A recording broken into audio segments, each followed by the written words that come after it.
Shalom. Call Haloyim, La Yahweh, Bahashem Yahweh Shai, Bahashem Rekakwadash. Double honors to the apostles and the elders of Great Millstone. Peace, love, and salutations to the hopefully elect. And I want to get into the topic about speaking in Hebrew.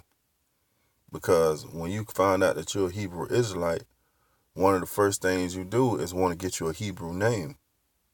Then you want to try to learn the Hebrew, try to speak some Hebrew words, But a lot of Hebrew Israelites, when they find out that they're a Hebrew Israelite, only thing they want to do is just go around and talk about their kings and this and that. But no, you're not a king. You're still in slavery. So we got to try to keep studying and keep studying to show ourselves approved. And that goes along with studying the Hebrew, you know. All right, Zephaniah 3:9. For then will I turn to the people a pure language, that they may all call upon the name of Yahweh to serve him with one consent. See? And that's what the scriptures say. It's going to turn you back into a pure language. And that pure language is the Lashon Kodash, the holy tongue. Because all the angels up in heaven and even the prophets of old, they spoke Hebrew. They had Hebrew names, So we got to get back to that Hebrew. We got to get back to learning our native tongue, Because you want to be a well-learned Hebrew Israelite. You don't want to just be one talking about, oh, I'm a king and dress up in nice, pretty garments, and walk around telling a white man he the devil. It goes a little deeper than that. So we got to get into this Hebrew and get into studying the different characters, the different words, so that when we come up to a definition, we can get a further, deeper understanding because we can go back to the Hebrew. Isaiah 19:18. In that day shall 5 cities in the land of Egypt speak the language of Canaan. All right, and that's the pure language. That's the Lashon Kodash. That's the Paleo Hebrew. And they say 5 cities shall speak the language of Canaan. And you got different camps out there that speak the Hebrew real fluently. And swear to Yahweh of hosts, one shall be called the city of destruction. And that's what we coming into, man. We coming into the times where you gonna have people speaking in Hebrew. We're gonna have people calling each other by Hebrew names, which we have that now. We have brothers coming up with Hebrew names. We got people coming in, learning the different characters and being able to teach it to other brothers. So we coming back to our nationality, back to our native tongue, which is the Paleo Hebrew. I mean Paleo Hebrew. All right. Acts 26:14. And when we were all fallen to the earth, I heard a voice speaking unto me, and saying in the Hebrew tongue, Saul, Saul, why persecutest thou me? It is hard to kick against the pricks.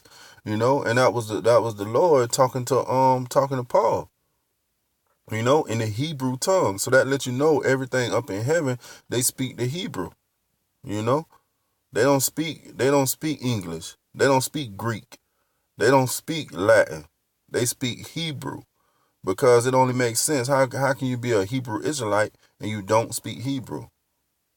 Just like they saying the Lord name was JC and and Jesus, But the Lord was a Hebrew, so he would have a Hebrew name. That's one thing you don't do is translate someone's name, It only makes sense.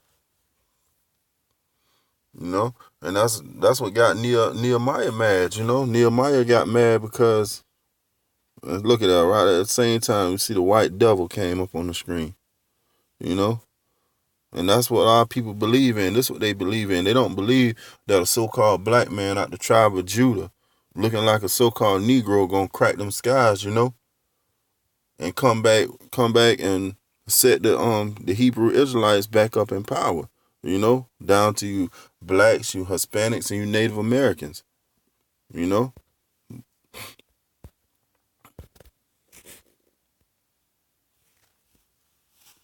All right, Nehemiah 13 and 23.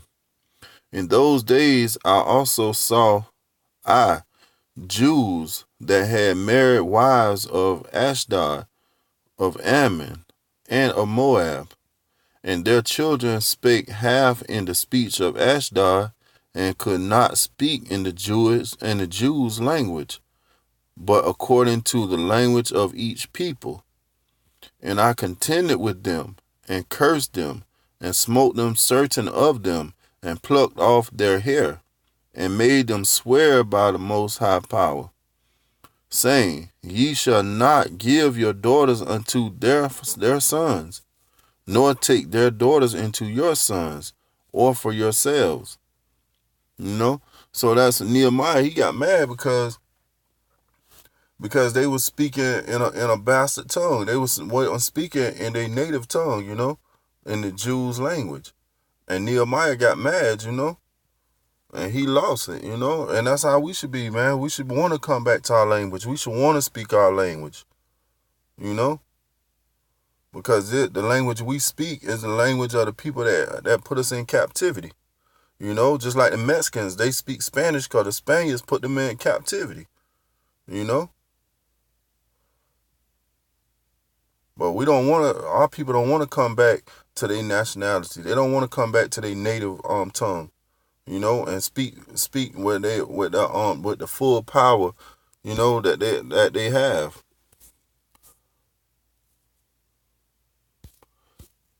And those names have power, And I'm about to get that in Sirach. For the same things uttered in Hebrew and translated into another tongue have not the same force in them. And not only these things, but the law itself, and the prophets, and the rest of the books have no small difference when they are spoken in their own language. So when you speak in the Hebrew tongue, that language have a vibration. It have a vibration. And when you speaking in the native tongue, in the Hebrew tongue, you sending up vibrations to the Lord, When you blessing the Lord, in the Hebrew tongue, he hear you, He hear you because you putting out that vibration into the world, But our people, they don't want to turn back to their nationality. They don't want to turn back to their native tongue, But the Hebrew is important, because you can get a deeper understanding of what you're reading by going back to the Hebrew. Because the English, it give you all different kinds of definitions, but the Hebrew is direct, But our people, they not gonna get it. They not gonna get it until the end come, till the missiles being shot off. Then they'll realize, Then they'll be asking, trying to find the brothers, trying to ask, what was that name that they were speaking in, or what did they call him, But it's gonna be too late then, because the prophets gonna be off the highways and byways. They're gonna be put up somewhere off the highways and byways, And you're gonna be left out there, man. Because it's a great and terrible day that's coming. Worse than any other day that we have ever seen. Worse than slavery, man. That should have you wanting to hurry up and try to break down what the Hebrew language is. Learn the alphabet. Learn the different apostles' name, so you can find out what their channels are, so you can break down the Hebrew and get a better understanding. Because this time is coming, man, you're going to need to know the Lord's name and his only begotten son's name, Yahweh Yahweh Shah. But that was just a little something on the Hebrew language. Just getting you a further, a deeper understanding of why we try to use the Hebrew language, and why we try to learn the Hebrew, because it's our native tongue, So we trying to get back to our customs and our traditions. But with that being said, I hope this was edifying. Till the next time I say shalom.